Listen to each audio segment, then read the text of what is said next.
जब देखो बैठकर मुफ्त की रोटियां तोड़ती रहती है। शर्म भी नहीं आती। हमारे ऊपर बोझ बनी हुई है। तंग आ चुकी हूं मैं इससे। वह किचन के सामने से गुजरकर अपने कमरे में जा रही थी। तभी उसकी ताई की आवाज उसके कानों से टकराई। वो अपनी देवरानी से इसी के बारे में बात कर रही थी। आगे से उसकी चाची भी कहने लग गई, हाँ ना, देखो तो सही, कितना किसी काम को हाथ लगाती है। और अगर कुछ कहो तो आगे से रोने लग जाती है, जैसे पता नहीं कौन सा पहाड़ तोड़ दिया है हमने इसके ऊपर। हर वक्त बस पढ़ाई के बहाने घर से बाहर रहती है। पता नहीं ऐसी कौन सी पढ़ाई करती है। मैं तो कहती हूँ इसका स्कूल वगैरह छुड़वा कर इसे घर पर बिठा देना चाहिए। इसके माँ बाप भी हमारे सीने पर मूंग डालने के लिए इसे छोड़कर चले गए हैं। अरे यह भी मर जाती ना उनके साथ, कम से कम हमारे ऊपर इसका बोझ ना पड़ता। दोनों की बातें सुनकर उसका दिल आंसुओं से भर गया। यह तो रोज का तमाशा था। रोजाना वह दोनों इसके बारे में इसी तरह की बातें करती थी। उसके कजन भी उसे पसंद नहीं करते थे। पता नहीं किस मजबूरी के तहत उन लोगों ने इसे यहाँ रखा हुआ था। बचपन में माँ बाप के गुजर जाने के बाद जब वह अनाथ हुई तो हर एक ने उससे बोझ समझना शुरू कर दिया। उस वक्त उसके ताया ने कहा कि मैं अपनी भतीजी को अपने पास रखूंगा। हालांकि उसकी ताई ने बहुत विरोध भी किया, लेकिन उसके बावजूद वह उसे अपने साथ लिए घर पर आ गए। लेकिन फिर यहाँ लाकर उसे मुकम्मल तौर पर भूल ही गए, जैसे वह तो है ही नहीं। अपनी बीवी के हवाले कर दिया और कहा कि यह आज से तुम्हारी माँ है। उसने भी अपनी ताई को अपनी माँ समझा, लेकिन उन्होंने उसे हमेशा एक बोझ की तरह देखा और उसके साथ बहुत बुरा सलूक करना शुरू कर दिया। वह जो मोहब्बतों को तरसी हुई थी और अपने माँ बाप की मौत के गम में थी, यह बेरुखी बर्दाश्त न कर पाई और एक दिन बैठकर जोर जोर से रोने लग गई।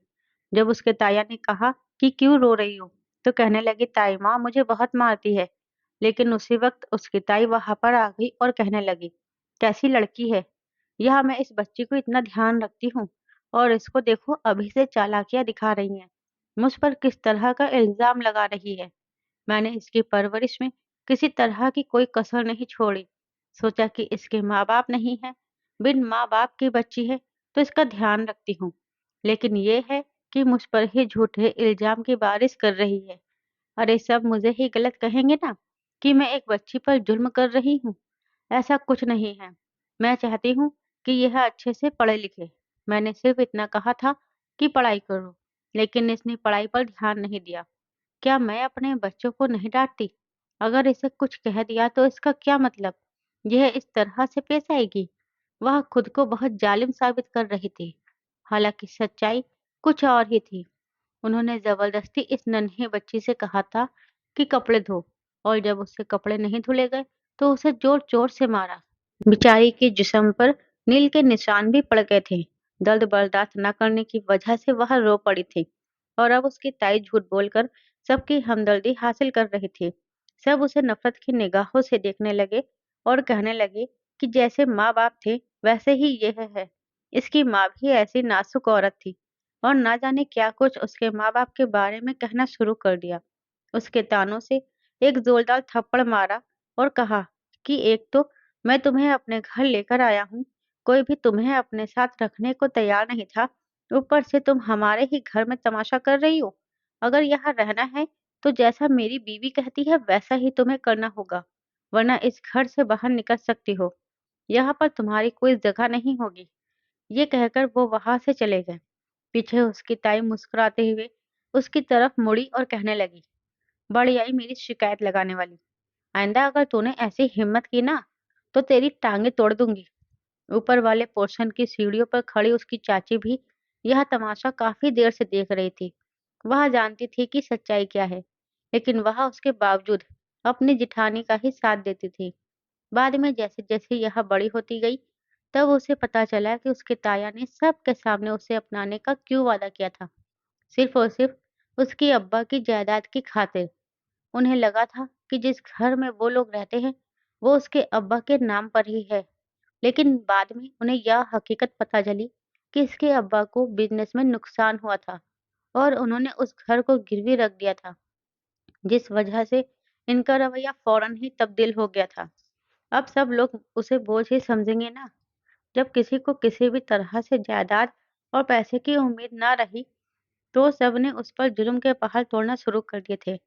अपनी मनमर्जी करते थे। कोई भी उस नन्ही जान का ख्याल नहीं रखता था। उसकी ताई ने बहुत कोशिश की कि उसका स्कूल छुड़वा दे, लेकिन बीच में उसके मामू पड़ गए और कहने लगे, मेरी भांजी के स्कूल की फीस मैं खुद दे दूंगा।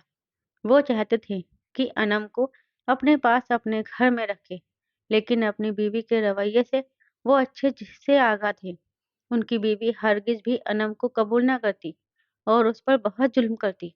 उसके मामू को लग रहा था कि वो अपने ताया ताई के घर पर सुरक्षित है, लेकिन यह बात कभी न जान सकी कि वो यहाँ पर किस तरह की जिंदगी जी रही है। फिलहाल उन्होंने अपनी बीवी से छुपकर अनम की स्कूल की फीस देना शुरू कर दी, जिस वजह से अनम की पढ़ाई जारी रही।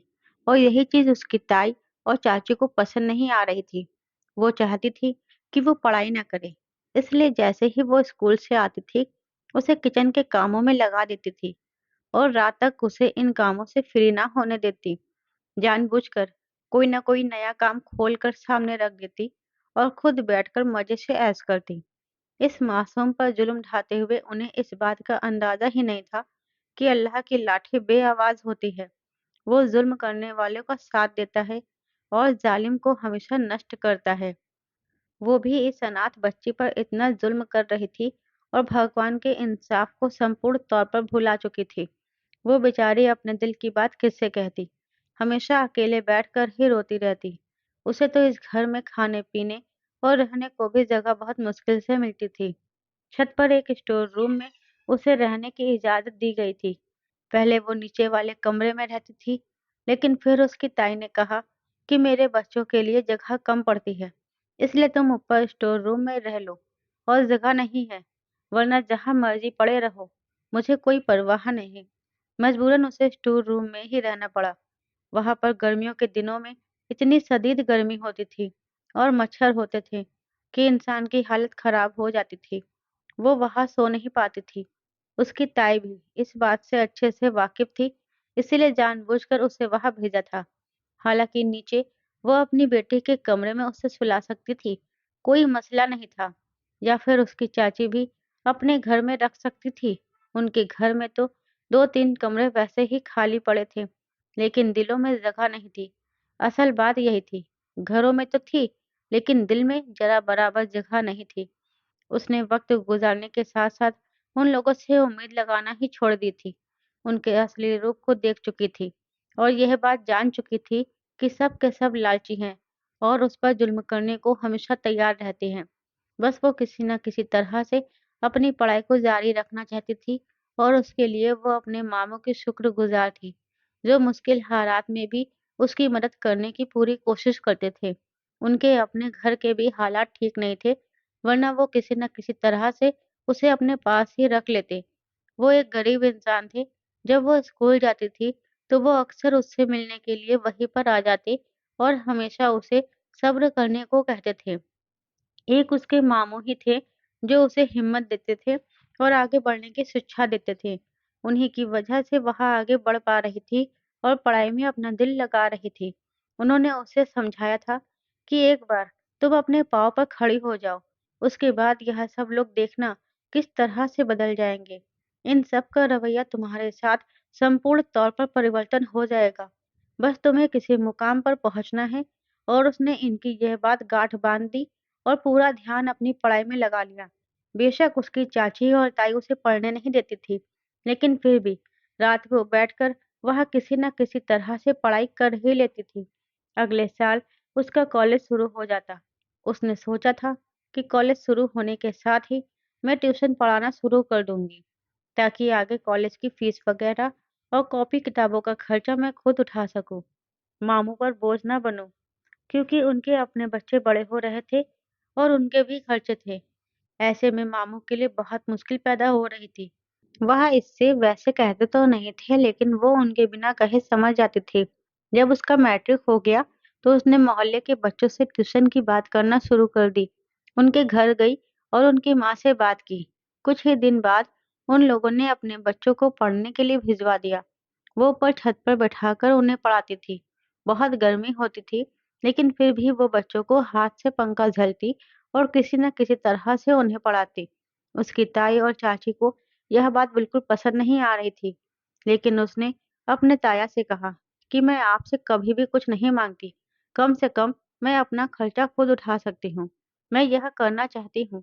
ना जाने क्या सोचकर उसके ताया ने उसे इजाज़त दे दी, जिसके बाद उसकी ताई और चाची कुछ न बोल पा रही थी। अब रही बात उसके चाचा की, वो तो अपनी बीवी के ही गुलाम थे। वो जो कहती उनकी बात पर अमल करते और उसे ही ठीक समझते थे। अपने दिमाग से कोई भी चीज़ नहीं सोचते थे और ना ही अपने दिल से कोई फैसला लेते थे। वह सिर्फ़ और सिर्फ़ अपनी बीवी के इशारों पर ही नाचा करते थे।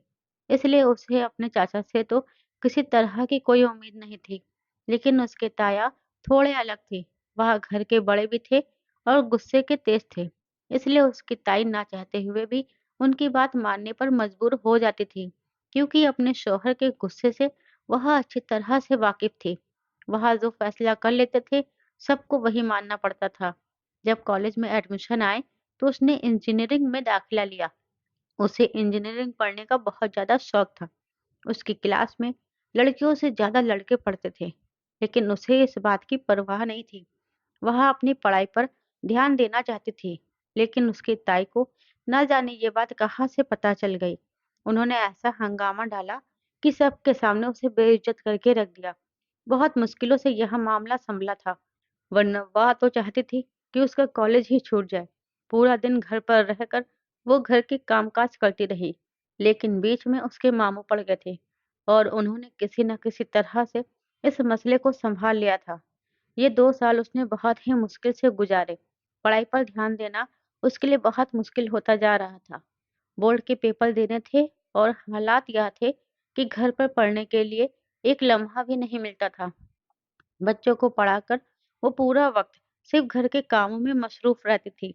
उसे ज़्यादा टेंशन हो रही थी कि कहीं मैं फ़ेल ना हो जाऊँ। पूरा साल इतनी मेहनत की है और अब अगर मैं फ़ेल हो गई तो क्या होगा? इसी टेंशन में एक दिन वो अपनी क्लास में बैठकर रोने लग गई। उसकी टीचर ने जब उसे यूँ रोते देखा, तो उसके पास आई और कहने लगी कि क्या हुआ है तुम्हें? इस तरह से क्यों रो रही हो? तब उसने रोते हुए उन्हें सारी बात बता दी, जिसे सुनकर वह भी परेशान हो गई। फिर उन्होंने उससे कहा कि तुम टेंशन मत लो, ऐसा करो, कॉलेज के बाद थोड़ी देर रुक जाया करो, मैं तुम्हें अलग से पढ़ा दिया करूंगी। मैं जानती हूँ तुम्हारे लिए बहुत मुश्किल है, लेकिन तुम्हें अपने लिए यह करना ही पड़ेगा। और फिर अगले दिन से उसने घर देर से जाना शुरू कर दिया। इस बात को भी लेकर उसके ताई ने बहुत तमाशा किया, लेकिन उसने कहा, कॉलेज में हमें अलग से क्लास दी जाती है, क्योंकि हमारे पेपर होने वाले हैं। किसी न किसी तरह से उसने बहाना बनाकर यह सब संभाल लिया। हालांकि बहाना नहीं था, लेकिन उसकी ताई के नजदीक तो बहाना ही था। वह सच में वहां पर पढ़ाई करती थी। मैम की वजह से वह बहुत अच्छी तैयारी कर पाई थी और पेपर के वक्त उसकी टेंशन बहुत कम थी। उसने अपने तमाम पेपर्स बहुत अच्छे से दिए। उसके बाद वह थोड़े दिन के लिए फ्री हो गए। उसका इरादा था कि वह अपनी यूनिवर्सिटी के लिए फीस जमा करना शुरू कर दे। बहुत ही मुश्किल होती थी उसे पैसा जमा करने में, क्योंकि जो कुछ भी वह कमाती थी, उसमें से कुछ हिस्सा तो उसकी ताई उससे जबरदस्ती छीन लेती थी और उसके ताया इस बात से बिल्कुल नावाकिफ थे। अगर ऐसे में वह उनसे पैसे मांगती, तो वह कहते कि तुम जो बच्चों को पढ़ाती हो, वह पैसे क्या करती हो?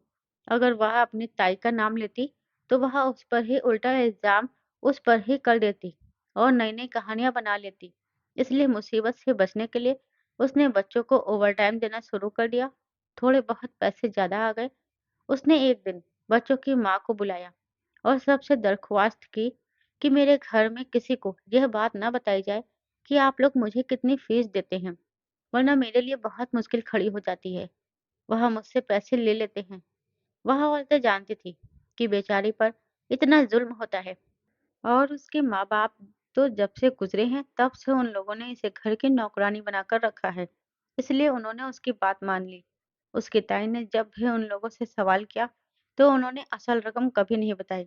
हालांकि फीस बढ़ा दी गई थी, उसके बावजूद किसी ने यह बात उसकी ताई के कानों में नहीं पड़ने दी, जिस वजह से उसके पास कुछ ज़्यादा पैसे जमा हो गए। यूनिवर्सिटी में एडमिशन खुला तो वहाँ दाखिला लेने के लिए चली गई।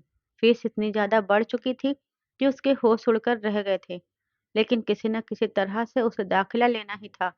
जो पैसे उसने जमा किए थे, वो सारे के सारे उसने दाखिले पर लगा दिए। अब पीछे उसके पास 1 रुपया नहीं बचा था।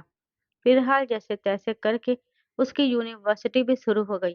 यूनिवर्सिटी में उसे काफ़ी ज़्यादा टाइम लग जाता था, क्योंकि स्कूल और कॉलेज की तरह तो नहीं होता था कि एक टाइम सेट हो। एक-एक पीरियड के बीच इतना ज़्यादा गैप होता था, जिसकी वजह से उसे आने-जाने में काफ़ी देर हो जाती थी। कभी गाड़ी मिलती थी, कभी नहीं मिलती थी। वह बस में आती-जाती थी और बस अगर लेट हो जाती, तो बस निकल चुकी होती थी, जिसकी वजह से उसे दूसरी बस का इंतज़ार करने में काफ़ी वक़्त निकल जाता था। उसकी ताई और चाची ने जब नोट किया कि वो देर से आने लगी है, तो उस पर तरह-तरह के इल्ज़ाम लगाए और कहा कि यूनिवर्सिटी में पढ़ने वाली लड़कियाँ तो बहुत बुरी होती हैं ना, ना जाने क्या कुछ करती रहती हैं। वहाँ पर तो इन पर किसी तरह की कोई पाबंदी भी नहीं होती। जितना वह गलत कह सकती थी, उसे गलत कह रही थी। यह बात उन्होंने अपने शौहर के कानों में भी डाल दी। एक दिन जब वह घर वापस आई, तो उस दिन उसकी लैब थी और उस दिन उसे वापस आते-आते शाम हो गई थी। जैसे ही उसने घर में कदम रखा, उसके ताया की दहाड़ ने उसे के कदम वहीं पर रोक दिए। उसे बहुत हैरत हुई। इस टाइम तो उसके ताया घर पर नहीं होते थे। वो तो अपने काम पर मौजूद होते थे। आज वो गैर मामूली तौर पर घर पर कैसे हैं? उसके ताया ने उससे कहा कि घर में कदम रखने की कोई ज़रूरत नहीं है। उनकी बात सुनकर वो डर गई और कहने लगी, "ऐसा क्या हुआ है? मैंने क्या किया है?" जिस पर उन्होंने यह कहा कि यह कोई वक़्त है घर आने का? यूनिवर्सिटी के बहाने ना जाने कहाँ-कहाँ घूमती-फिरती रहती हो। इतनी देर से घर क्यों आई हो? अनम ने बताया कि मेरी लैब थी, इसलिए देर हो गई। लेकिन उसकी ताई ने बोला, यह तो सिर्फ झूठ बोल रही है। यह तो इसका रोज का मामूल है। पहले मुझे लगा कि सुधर जाएगी, लेकिन जब इसने रोज ही यह सब करना शुरू कर दिया, तो मैंने मुनासिब समझा कि आपको बता दूं, वरना कल को अगर कुछ हो जाता तो इल्जाम हम पर ही आना था और हमारी ही इज्जत मिट्टी में मिल जानी थी। इसे तो हमारी कोई परवाह नहीं है, कुछ भी करती रहे, इससे कोई फर्क नहीं पड़ता। लेकिन हमें तो लोगों को जवाब देना है, ना हम मोहल्ले में लोगों को क्या मुंह दिखाएंगे कि हमारे घर की लड़की इस तरह की हरकतें करती है। जब दिल करता है, मुंह उठाकर घर से निकल जाती है और जब दिल करता है वापस आती है। अरे हमारे ही नसीब खोटे थे, इसे अपने घर में लेकर आए थे, यतीम समझकर घर में पनाह दी थी, अच्छी परवरिश की और इसके बाद अब देखो इसको कैसे हमारे सरों पर मट्टी डाल रही है। वह अपना सीना पीटते हमेशा की तरह बवाल मचा रही थी, लेकिन उस वक्त इसे इस बात की फिक्र थी कि कहे उसके ताया उसे यूनिवर्सिटी जाने से ही ना रोक दे। लेकिन उसकी ताया ने अगली जो बात कही, उसने इसके कदम तलों से जमीन निकाल दी। उसके ताया ने कहा, मैं तुम्हारी शादी करने जा रहा हूँ, कल ही तुम्हारे लिए एक रिश्ता लेकर आऊंगा। उसके बाद तुम अपने पति के घर जाकर जो मर्जी करती रहना। हमारे सर से तुम्हारी सारी जिम्मेदारी उतर जाएगी। किसी को भी उनसे ऐसी उम्मीद नहीं थी, इसलिए सब हैरत से उनका मुंह देखने लगे। वह भी परेशान हो गई। उसे इन सब से किसी भी अच्छी तरह की उम्मीद नहीं थी। वह जानती थी कि वह कोई ऐसा रिश्ता लेकर आएंगे जो बिल्कुल उचित नहीं होगा। वह फौरन से परेशान हो गई। यह कहकर उसके ताया फैसला सुनाकर वहां से उठकर चले गए। पीछे उसकी ताई और चाची तिरछी नजरों से एक दूसरे को देख रही थी। फिर इसे दो बातें सुनाकर अंदर चली गई। यह स्थिति इसके लिए बहुत तकलीफ देने वाली थी। फिर इसे ख्याल आया कि क्यों ना मैं अपने मामू से बात करूं और उन्हें सब कुछ बताऊं। उसने फौरन से अपना बटनों वाला मोबाइल निकाला, जल्दी से उन्हें कॉल करके सारा मामला बता दिया। वह भी यह सुनकर परेशान हो गए, लेकिन वह जानते थे कि इस मामले में वह कुछ कर नहीं पाएंगे। अगर उसके ताया ने फैसला कर ही लिया था, तो अब उनको उनके फैसले से कोई पीछे नहीं हटा सकता था। उसे अपने मामू से उम्मीद थी। अगले दिन उसके मामू आए और कहा कि ये मेरी भांजी है। अगर आप लोगों ने इसका रिश्ता तय करना ही है, तो मुझे भी इस बारे में पता होना चाहिए। पहले मैं भी लड़का देखूंगा, उसके बाद ही कोई फैसला होगा। अपने मामू के आने पर उसे थोड़ा हौसला मिला था, लेकिन जब लड़का आया तो उसे देखकर इन सब के होश उड़ गए थे। वह तो इनके ही मोहल्ले का एक बूढ़ा आदमी था जो आते-जाते लड़कियों को हर वक़्त ताकता रहता था। इसकी उम्र में भी उसे इन तमाम चीज़ों से फुर्सत नहीं मिलती थी। ऐसी हरकतें करना तो उसका बेहद पसंदीदा काम था। अपनी बीवी की मौत के बाद से वह यही सब करता था। लोग उससे बेहद परेशान थे और अब उसके ताया उस आदमी से इसकी शादी तय करने जा रहे थे। यह जानकर उसे दिली दुःख पहुँचा। उसे अपने ताया से इन सब की उम्मीद बिल्कुल नहीं थी, लेकिन उसकी ताई और चाची खुश हो रही थी। वो कभी भी उसका अच्छा नहीं चाह सकती थी। उसके मामू ने फौरन से इस रिश्ते से इनकार कर दिया, लेकिन उसकी ताया ने कहा, "तुम होते कौन हो ये सब बोलने वाले? ये हमारे घर में रहती है, इसलिए हमारी ज़िम्मेदारी है। अगर तुम्हें ज़्यादा शौक है, तो इसे अपने साथ अपने घर लेकर जाओ।" यह सुनकर उसके मामू की ज़बान बंद हो गई। वो जानते थे कि यह चीज़ उनके बस में नहीं है, इसलिए उससे कहा कि ये जो हो रहा है, इसे कबूल कर लो। यह कहकर वो वहाँ से चले गए, तो वो रोने लग गई। आखिर वो ये सब कुछ कैसे कबूल कर सकती थी? उसने अपने ताया की खूब मिन्नतें की और कहा कि मुझ पर इतना बड़ा जुल्म मत करो। अगर आपको मुझ पर यकीन नहीं, तो मेरी यूनिवर्सिटी में जाकर मेरे टीचर से मिलकर खुद ही सब कुछ पूछ ले। लेकिन ऐसा जुल्म मुझ पर मत उठाए। लेकिन कोई भी अब उसकी बात सुनने को राजी नहीं था। उसके ताया ने कहा, मैंने अब जबान दे दी है और उस बंदे से एडवांस में 5 लाख रुपए ले लिए हैं। उसे यह सुनकर हैरत का झटका लगा कि उसके ताया पैसों के बदले में उसका सौदा कर रहे हैं। वो तो उसे बेच ही रहे थे। वह फूट फूट कर रो दी। सब उस पर ताने कर रहे थे। उसकी चाची और ताई तो खुशी से निहाल हो रही थी। वह हरगिज भी उस बूढ़े आदमी से शादी नहीं कर सकती थी, जो पैसों के बदले उसे खरीद रहा था। वह जानती थी, इस शादी के बाद उसकी ज़िंदगी बिल्कुल तबाह होकर रह जाएगी। उसकी ज़िंदगी में कोई खुशी बाकी नहीं बचेगी। ना तो वह इसे पढ़ने देगा और ना ही उसे आज़ादी से जीने देगा, बल्कि हमेशा उस पर शक ही करेगा। वैसे भी जिस तरह की आदत का वह मालिक था, अगर वह उसकी बीवी बन जाती, हर कोई उस पर थू-थू करता। यह सब वह बर्दाश्त नहीं कर सकती थी। उसके माँ-बाप तो बदनाम होकर रह जाएँगे। उसकी ताई ने उसके बारे में बहुत सी गलत बातें मोहल्ले में मशहूर कर दी थी, जिस वजह से बहुत से लोगों ने अपने बच्चे उसके पास पढ़ने के लिए भेजना बंद कर दिए और कहा था कि हम एक ऐसी लड़की के पास अपने बच्चों को नहीं भेज सकते, जिसका किरदार अच्छा ना हो। वह रोज़ाना बैठकर रोती रहती। इतने दिन वह यूनिवर्सिटी भी नहीं जा रही थी। फिर एक दिन वो उठकर यूनिवर्सिटी चली गई। घर बैठकर रोने से कुछ हासिल नहीं होने वाला था। उसके ताया ने उसकी शादी तय कर दी थी, लेकिन वह इससे पहले-पहले यहाँ से निकल जाना चाहती थी। आखिर वह कहाँ जाए? यह सोच-सोचकर वह परेशान हो रही थी। तभी यूनिवर्सिटी में एक लड़की ने उससे कहा कि मैं अपना यहाँ से माइग्रेशन करवा रही हूँ, दूसरे शहर में जा रही हूँ। वहीं जाकर नौकरी भी करूँगी और पढ़ाई भी करूँगी। यह सुनकर उसके दिमाग में ख़्याल आया कि क्यों ना वह भी ऐसा ही करे। इसीलिए उस लड़की के साथ मिलकर उसने अपनी भी यूनिवर्सिटी चेंज की और फिर चुपचाप बिना किसी को बताए अपना सामान पैक किया। एक दिन रात के वक़्त वो घर से बाहर निकली और उस लड़की के साथ दूसरे शहर चली गई। उसके पास और कोई रास्ता नहीं बाकी बचा था। अगर वो यहाँ पर रहती, तो वो लोग उसकी ज़िंदगी तबाह-बर्बाद कर सकते थे। उस लड़की के साथ वो दूसरे शहर में एक हॉस्टल में आकर रहने लगी। ट्यूशन पढ़ाकर जो थोड़े बहुत पैसे जमा हुए थे, उसी से उसने हॉस्टल की फीस दी। कुछ दिनों में ही उसकी यूनिवर्सिटी की क्लासेस शुरू हो गई। वो लड़की अच्छी थी, इसका साथ दे रही थी। वो भी एक यतीम खाने में ही पली-बड़ी थी और उसके बाद अकेले रहना शुरू कर दिया था। कभी किसी शहर में, तो कभी किसी शहर में। रोज़गार के लिए दर-दर भटकती रहती थी। अब उसकी नौकरी इस शहर में लगी थी, तो वो यहाँ पर आ गई थी। लेकिन अनम के पास कोई नौकरी नहीं थी। उसने सोचा, मैं भी जल्द कहीं नौकरी ढूँढती हूँ।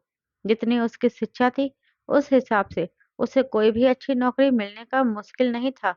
तभी उसकी दोस्त ने उसे बताया कि एक कंपनी में हायरिंग हो रही है।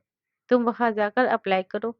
हो सकता है तुम्हें किसी पोजीशन पर रख ही ले। उसकी बात सुनकर वो मान गई और उसे कंपनी के बारे में तमाम डिटेल्स जमा करने लगी। उसने वहाँ पर ऑनलाइन ही अपनी सीवी भी जमा करवा दी थी। बस उसे इंटरव्यू की कॉल का इंतज़ार था और फिर उसका इंतज़ार खत्म हुआ। एक दिन उसे इंटरव्यू की कॉल आ ही गई। वो खुशी-खुशी तैयार हुई और फौरन से इंटरव्यू के लिए कंपनी में चली आई। यह कंपनी बहुत बड़ी थी, उसे देखकर ही घबराहट हो रही थी, लेकिन फिर उसने अपने आप पर भरोसा किया और अपने नाम का इंतजार करने लगी। उसी वक्त उसे प्यास लगी, तो उसने सोचा, क्यों ना मैं पानी पीकर आ जाऊं। अभी तो लंबी लाइन लगी हुई है, बहुत से लोगों को इंटरव्यू देना होगा। इसका नाम आने में वो डर गई होगी। यही सोचकर वो उठकर पानी पीने चली गई। उसी वक्त एकदम से उसका पाँव फिसला।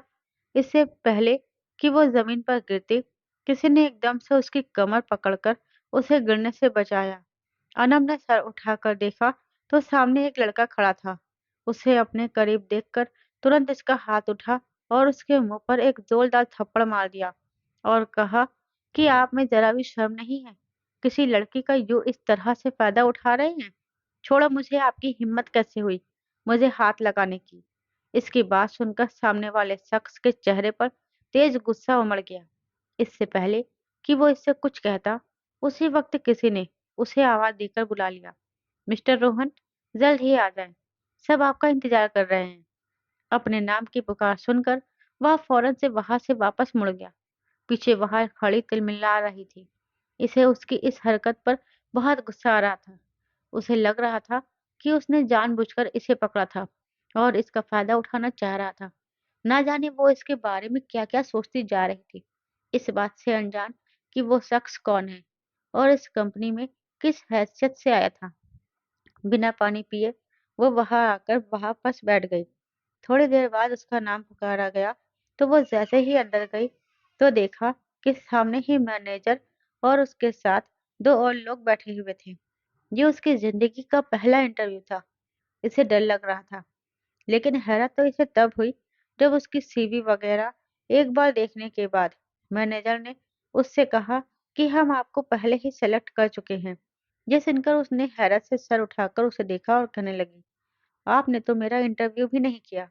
लेकिन उन्होंने इसके सामने फौरन से कॉन्ट्रैक्ट के पेपर्स रख दिए और कहा कि आपकी नौकरी पक्की है, अब आप साइन कर दें। यह सुनकर वह खुशी से पागल हो गई और बिना उसने पेपर्स पढ़े, कुछ देखे बिना ही फौरन से वहां सिग्नेचर कर दिए। उसे यकीन ही नहीं आ रहा था कि वह नौकरी इसे मिल गई है। इसे उस नौकरी की बहुत जरूरत थी, इसलिए वह खुशी से पागल हो रही थी। थोड़ी देर पहले होने वाला वाकया भी वह भूल चुकी थी। पेपर साइन करके उसने एक तरफ रखे और वहां से उठकर जाने लगी। अभी उसने बाहर निकलने के लिए दरवाजा खोला ही था कि उसी वक्त मैनेजर ने उसे आवाज देकर रोका और कहा कि रोकिए, मैं आपको हमारे सीईओ से मिलवाता हूँ। वह आपका वेट कर रहे हैं। हमने आपको उनकी सेक्रेटरी के तौर पर अपॉइंट किया हुआ है। आपको एक बार उनसे मिलकर डिटेल्स देनी होगी। फिर उसने उसे सीईओ का रूम बताया। उसकी नौकरी पक्की हो गई थी, इसलिए वह किसी भी टेंशन का शिकार नहीं थी। खुशी-खुशी सीईओ के रूम की तरफ बढ़ने लगी। हल्के से दरवाजा नॉक किया और फिर इजाजत मिलते ही अंदर चली गई। सामने एक शख्स बाहर खिड़की की तरफ रुख किए खड़ा था। यहाँ से सिर्फ उसकी पीठ नजर आ रही थी। वह टेबल के करीब आकर खड़ी हो गई और कहने लगी, सर, मैनेजर ने कहा था कि मैं आपसे मिल लूं। मैं आपकी नई सेक्रेटरी हूँ। अभी वह इसे अपना तारुफ करवा ही रही थी कि उसी वक्त वह शख्स मुड़ा और उसकी तरफ देखने लगा। उसका चेहरा देखकर इसकी सांसें रुक गई। कुछ देर पहले इसी शख्स को उसने ना जाने क्या कुछ कहकर जोर से थप्पड़ मारा था। उसे अपने सामने सीईओ के रूप में देखकर घबरा गई। उसने सोचा भी नहीं था कि इस कंपनी का सीईओ रोहन ही होगा। काश मैं उसे थप्पड़ नहीं मारती। अब तो यकीनन यह मुझे इस नौकरी से निकाल देगा। इससे पहले कि वो इससे सॉरी कहती या कुछ कहती, उसने अपने हाथों में थामे पेपर्स उठाए और कहने लगा कि तुमने बिना पढ़े इन पेपर्स को साइन किया है और तुम इन्हें अब साइन कर चुकी हो, इसलिए पीछे नहीं हट सकती। इस एग्रीमेंट के तहत तुम्हें रोज रात को मेरे साथ मेरे घर पर रुकना होगा और मेरे साथ झूठी शादी का नाटक भी करना होगा। यह सुनकर अनम के कदमों तले से जमीन निकल गई। उसने तो ऐसा कुछ सोचा भी नहीं था। कहने लगी, मैं ऐसी वैसी लड़की नहीं हूँ। आप मुझे क्या समझ रहे हैं? तो रोहन आगे बढ़ा और कहने लगा, मैं भी कोई ऐसा वैसा लड़का नहीं हूँ। मुझे तुम में कोई दिलचस्पी नहीं है, लेकिन मुझे एक झूठी बीवी की ज़रूरत है, सिर्फ़ और सिर्फ़ अपने घरवालों के सामने यह साबित करने के लिए कि मैं शादीशुदा हूँ, वरना वो ज़बरदस्ती मेरी शादी करवा देंगे। बस जो मैं तुमसे कहूँगा, तुम्हें वही करना होगा। लेकिन मैं ऐसे बिना शादी के आपके साथ कैसे रह सकती हूँ? यह बिल्कुल गलत है। इसकी बात सुनकर रोहन मुस्कुरा दिया और कहने लगा, किसने कहा कि बिना शादी के रहोगी? आज ही हमारी शादी होगी और उसके बाद हम दोनों एक ही घर में एक साथ रहेंगे। ये मत सोचना कि मैं तुम्हें अपनी बीवी बनाकर ले जाऊंगा। तुम सिर्फ और सिर्फ एक एम्प्लॉय हो और कुछ नहीं। वह बहुत बुरी फंसी थी। अब वह उस कॉन्ट्रैक्ट से पीछे नहीं हट सकती थी। उसने खुद ही उसे साइन किया था और फिर शाम को ही उनकी शादी हो गई। रोहन ने उसे एक दिन का टाइम दिया कि अपना सामान लेकर मेरे घर शिफ्ट हो जाओ। जब वह हॉस्टल पहुंची तो उसकी दोस्त ने कहा कि क्या हुआ है? तुम्हारा चेहरा क्यों उतरा हुआ है? उसने उसे ऐसी सारी बातें बता दी। यह सुनकर वह भी परेशान हो गई और कहने लगी, तुम्हें किसने कहा था उससे पंगा लो? ना तो तुम उस पर हाथ उठाती, ना यह सब कुछ होता। फिलहाल जो भी होगा खैर तुम जाओ और वहीं रहो। हो सकता है कि वहां रहने के बाद तुम दोनों का रिश्ता बेहतर हो जाए। वह अपना सामान लेकर रोहन के घर चली आई। रोहन ने उसे रहने के लिए एक अच्छा कमरा दिया था। वो 24 घंटे उसके साथ ही रहती, चाहे उसे बिजनेस मीटिंग में जाना होता या फिर कोई और काम होता। इससे उसकी सेक्रेटरी और बीवी के तौर पर उसके साथ ही रहना होता था। वह उसे अपने खानदान वालों से मिलवाने भी ले गया था। उन दोनों के बीच एक कॉन्ट्रैक्ट मैरिज हुई थी। यह बात से सिर्फ चंद लोग ही वाकिफ थे और किसी को इस बारे में कुछ पता नहीं था। लेकिन आखिर यह सब कितनी देर तक चल सकता था? वह दोनों एक ही घर में रह रहे थे और वह भी सारे रिश्ते के साथ एक दूसरे को नजरअंदाज नहीं कर सकते थे। दिन में कई बार उन दोनों का टकराव होता था।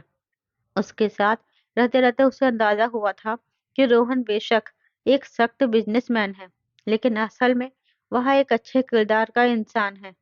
आज तक उसने इसका शौहर होते हुए भी कभी फायदा आज तक उसने इसका शौहर होते हुए भी कभी इसकी तरफ किसी और नज़र से नहीं देखा था। वह इसकी बहुत इज़्ज़त करता था, कभी बेइज़्ज़त नहीं किया था। न जाने कब इसे उससे मोहब्बत हो गई, उसे पता ही ना चला। दूसरी तरफ रोहन भी यह महसूस कर रहा था कि इस लड़की ने अपनी ज़िंदगी बहुत मुश्किलात में गुज़ारी है। एक दिन वह अकेली बैठी रो रही थी, तब वह उसके पास गया और उससे पूछने लगा, तुम रो क्यों रही हो? तुम्हारे घर वाले कहाँ हैं? तुम उनसे मिलने क्यों नहीं जाती? क्या इस शादी पर उन्होंने कोई ऐतराज नहीं किया? तब अनब ने उसे सब कुछ बता दिया और कहा कि मेरे माँ बाप की मौत बहुत बचपन में हो गई थी। उसके बाद ताया मुझे अपने घर ले गए।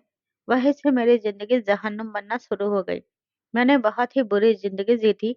एक एक लम्हा में मैं अच्छी जिंदगी के लिए तरसती रही, लेकिन कभी किसी ने मुझसे इज्जत से बात भी नहीं किया। और जब से आपके पास आई हूँ, आपने मुझे इतनी इज्जत दी है कि मैं उसे संभाल भी नहीं पा रही हूँ। उसकी जिंदगी के बारे में जानकर रोहन को बहुत अफसोस हुआ कि कितने खुदगर्ज रिश्तेदार थे उसके, जो एक यतीम लड़की के साथ इतना जुल्म करते रहे। उसे उन पर बहुत ज़्यादा गुस्सा भी आया था। फिर उसने अनम से कहा कि क्या हुआ अगर तुम्हारे पास कोई भी नहीं रहा? अब मैं हूं ना तुम्हारे पास। हम दोनों एक दूसरे के अच्छे दोस्त हैं और एक दूसरे के साथ शादी में भी हैं। तुम्हारा गम मेरा गम है और तुम्हारी खुशी भी मेरी खुशी है। चलो हम कुछ दिन की छुट्टी लेते हैं और कहीं घूमने चलते हैं। यह सुनकर अनम भी बहुत खुश हो गई और जल्दी से तैयारियां करने लगी। रोहन ने ऑफिस से कुछ दिन छुट्टी कर ली और जल्दी-जल्दी काम भी मुकम्मल कर लिया ताकि उसकी गैर मौजूदगी में काम का कोई हर्ज ना हो। फिर वह उसे अपने साथ लिए अलग-अलग शहरों में जाने लगा। हर जगह उसे घुमाता फिराता और उसे उसकी पसंद की चीजें भी लेकर देता। अनम अपनी जिंदगी से बहुत खुश थी। उसने कभी सोचा भी नहीं था कि उसकी जिंदगी एक ऐसा रुख भी ले लेगी। उसने अपनी पढ़ाई भी साथ में जारी रखी थी। जब वह घूम फिर कर वापस आई तो उसने एक दिन रोहन से कहा कि हम दोनों ने कॉन्ट्रैक्ट साइन किया था। उसके तहत किसी न किसी दिन तो वह कॉन्ट्रैक्ट खत्म हो ही जाना है और उसके बाद हम दोनों एक दूसरे के से अलग हो जाएंगे। यह सब कितना तकलीफ देने वाला होगा ना? यह सुनकर रोहन ने कहा, तुम्हें इतना सब सोचने की जरूरत नहीं है। अब हम दोनों कभी अलग नहीं होंगे। मैं सोच रहा हूँ कि जल्द ही हमारी शादी की एक तारीख रख दी जाए। यह सुनकर अनम की खुशी की इंतहा न रही। दोनों ने शादी की तैयारियां शुरू कर दी। सबको बुलाया। उसने अपने ताया वगैरह की फैमिली को भी बुलाया था। उसकी ताई ने जब देखा कि वह इतने बड़े घर की बहू बन रही है और इतनी दौलत की मालिक है, तो वह उससे जलन महसूस करने लगी। लेकिन बाहर से अच्छे बनने का नाटक करते हुए उसके पास आई और कहने लगी, तुम तो हमारे ही घर की बेटी हो। अब आना जाना लगाए रखना, हमें भूल मत जाना। अपनी ताई का ऐसा लहजा महसूस करके वो बेसाख्तियां और तंजिया मुस्कुरा उठी और बोली, आप तो हमेशा मुझसे जान छुड़वाना चाहती थी ना, और अब यह देखकर कि मैं पैसे वाले लोगों में जा रही हूँ, तो फौरन से आपने अपना रवैये में बदलाव कर लिया है। लेकिन मैंने आपके असली रंग देख रखे हैं, इसलिए आपकी साजिश में तो मैं बिल्कुल नहीं आऊंगी। उसकी ताई को इससे ऐसे की उम्मीद नहीं थी, क्योंकि उन लोगों के अपने हालात बहुत बुरे हो चुके थे। उन्हें लग रहा था कि किसी न किसी तरह से उससे पैसे बटोर लूंगी, ताकि हमारे हालात ठीक हो जाए। लेकिन वो तो अब उनकी बातों में आ ही नहीं रही थी। उन्होंने उसके साथ बहुत बुरा किया था। वो ये सब भूल नहीं सकती थी। इस शादी में उसके मामू भी आए थे और उसे देखकर बहुत खुश हुए। उन दोनों की जोड़ी बहुत अच्छी लग रही थी। आज काफी अरसे के बाद अनम को एक सुकून भरी जिंदगी मिली थी। आज अनम रोहन को पाकर बहुत खुश है। दोस्तों, उम्मीद करती हूँ आपको मेरी कहानी पसंद आई होगी। कहानी पसंद आई है तो वीडियो को लाइक और शेयर करें। चैनल पर नए हैं तो चैनल को सब्सक्राइब जरूर करें और हाँ, नोटिफिकेशन बेल को जरूर दबाएं, जिससे वीडियो की अगली अपडेट सबसे पहले आपको मिले।